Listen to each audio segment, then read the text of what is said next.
So to help us bridge the gap between those cave dwellers and the true believers, we've got data. And Aimee Guidera from the Data Quality Campaign. Thank you. Good afternoon. It's a pleasure to be here. And I'm actually going to ask you now to envision that you're in the way back of Mark's minivan, because I'm going to start with a movie. And there's no choice. I'm deciding. So we're going to tee up a quick, just minute and a half movie. It's not 20 hours, I think. I think if that works. This is when technology is not our friend.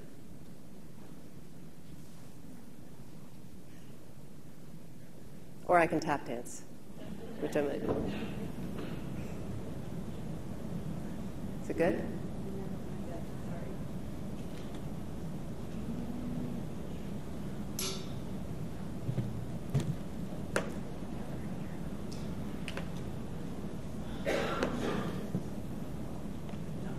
Do you want me to just skip it?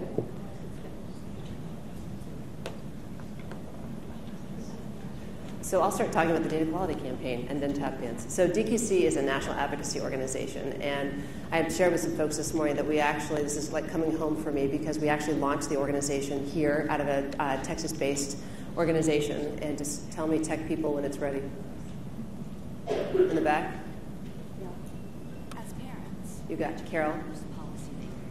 Somebody talk to me. Sorry, 1 second. Okay. And so part of the reason why DQC was launched in Texas is because you all have an incredible legacy of very strong, robust longitudinal data. And so what you'll hear from me, and again, starting with the data is not just it's not the end of the conversation, it's the beginning. Whoops, and here we go in a sec, is that the reason why we're here today is that you all are at a pivotal point of being able to tap into this incredible, robust, rich data system to really inform decision making. I'm going to go to the video, then I'll come back in a sec. As parents, educators, policymakers, society, we all want our children to be prepared for the future. But when faced with overwhelming statistics, we wonder how it is possible. If we break that overwhelming statistic down into manageable pieces of information and data points, we can understand how to tackle the problem. Only with data can our students navigate the increasingly global and complex maze of decisions ahead and avoid becoming part of the overwhelming statistic. We all want to answer the question, how are my kids doing? What has proven to work to get my child on track for future success? Are my students learning enough in 1 year? How much does it cost to make students college and career ready? The problem is we are using an outdated paradigm where data is inaccurate, expensive to obtain, difficult to transport, and flows in only one direction, up. In nearly every other field, they use data differently. We can visit multiple doctors in multiple places and take our data with us. Businesses strategically gather data and tailor it to their specific needs to make the best use of resources and provide the best return on their investment. We rely upon law enforcement to use data to identify issues before they become serious problems, because the stakes are high and the risks are real. To answer our questions, we need a new paradigm in education, where data is in context, reliable, timely, portable, and flows in all directions. So we can tailor data to find out exactly where we are and where to go at each turn. And we can be notified instantly if we take a wrong turn. So we can all know where we stand and that our children are on the right path. Most states now have data to answer our questions and accomplish our goal. Let's use it. Because if we're not using data to determine where our children are going, what are we using? Data is power. We can't afford not to use it. So that's my question for you. What are you using right now to make decisions in education? And I want to start by asking you two questions. As parents, now we're going to just watch it the whole time. I'm just going to sit down and we're just going to keep going through it.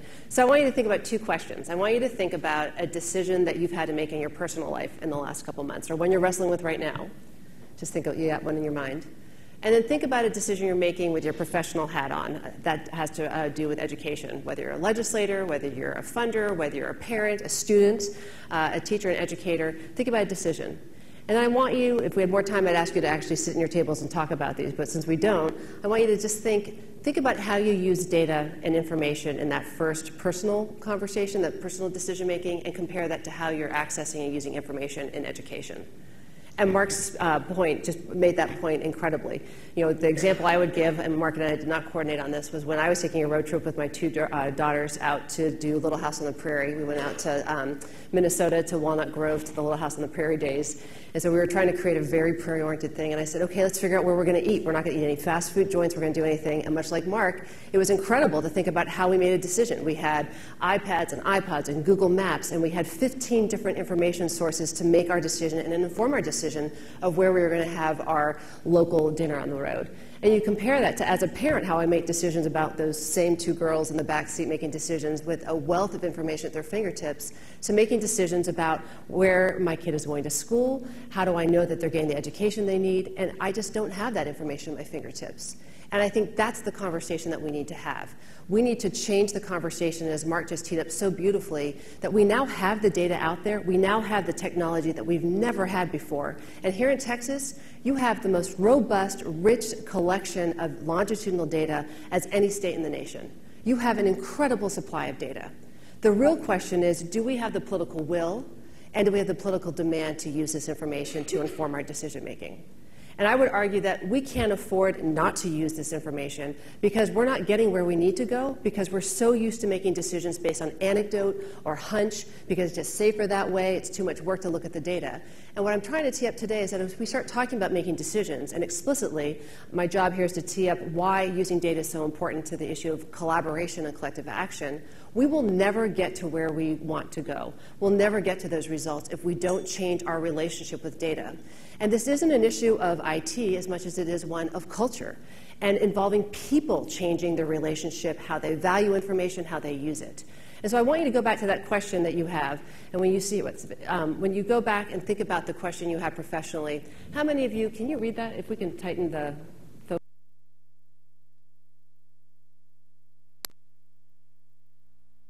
with you as you're thinking about decisions that you're making. Let me just read a couple. You know, for a taxpayer, which schools achieve the greatest return on investment by preparing more students for college with fewer resources? Business leaders, which schools, both K-12 and higher ed, are preparing and graduating students who have competencies in my sector of business I can hire? You know, state policymakers, are my state's policies and data systems aligned to ensure that expectations in P12 are preparing every kid for success in post-secondary education and training? These questions resonating? Are these things that you all are thinking about?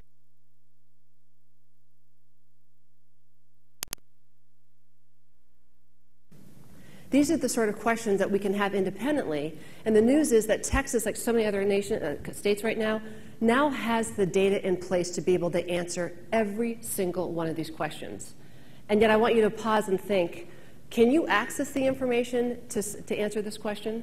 Do you know where you'd go to get it? Do you trust it? Do you think people are actually using the information that now is being collected at state and local levels? And that's the real opportunity right now, is that we need to remind ourselves that there is data out there right now. We're collecting the data, and we're starting to analyze the data to be able to answer these questions. But the real change right now in the culture is, how do we put these questions at the beginning of the conversation and have it drive the conversation about data? And that means, how do you put these stakeholders into the middle of the discussion? And we've never done that before. We talk about systems. We talk about buying this and putting this in place and buying this data system. But the real difference is, how do we put the stakeholder in the middle of it? Start with those questions that you all are having as stakeholders in this data system, as legislators, as agency heads, as teachers, as parents, as taxpayers. Put those questions in the middle and then say, how do we change our relationship and how we value data, and how do we use information to drive decision making, to inform our actions, and most importantly, to then drive the outcomes that we want to have. And this is a fundamental change. We've always had data in education. We just have used it for compliance purposes. Now we're using it for accountability. But this conversation is about changing how states work with locals, how locals work with states, to focus on continuous improvement. And it's all about, how do we change how we work with people and put people at the center of this conversation to focus on getting results. And it's something we've never done well in education, which is managing with data for results. Part of it is we've had a hard time defining what results we wanted. And I'd say that's the revolution, that for the first time in this nation, we're having a conversation that our expectation is that every single child graduates from high school and graduates ready for college and career success. That's a huge difference in the 20 years that we now can define what success is, whereas before we couldn't do it. We also, for the first time, have the data in place to answer those questions that we can use. And again, my query to you is, are we ready to use that? Are we ready for this culture change that changes how we think about data, not as a hammer, but as a flashlight? And that is a very, very big culture change, and there are lots of roadblocks to using it. And we need to talk about what the state conditions are, what those local conditions are. But again, as I tee up Jeff Edmondson from Strive, who's going to be doing a breakout session, I would argue that the work that Educate Texas is starting to do in the Rio Grande Valley with Strive on bringing together collaborative, place-based collaboration to focus on getting results is impossible to do unless people are ready to change the culture and change how they value and use information. Because we will never get results in no matter what we're trying to do in education and in terms of ensuring that everybody is ready to go to college, is ready for success in post-secondary education training. We'll never get there unless we start changing how we use data. Just a quick sense of where Texas is, and I bring data with me so you don't have to believe me, that this is our roadmap that the Data Quality Campaign uses to help states talk about what they can do differently to really not just collect data, but start changing this conversation and the culture about what is it that the state can do to be ensuring that people have access to data, that data is linked. And what I want to show you is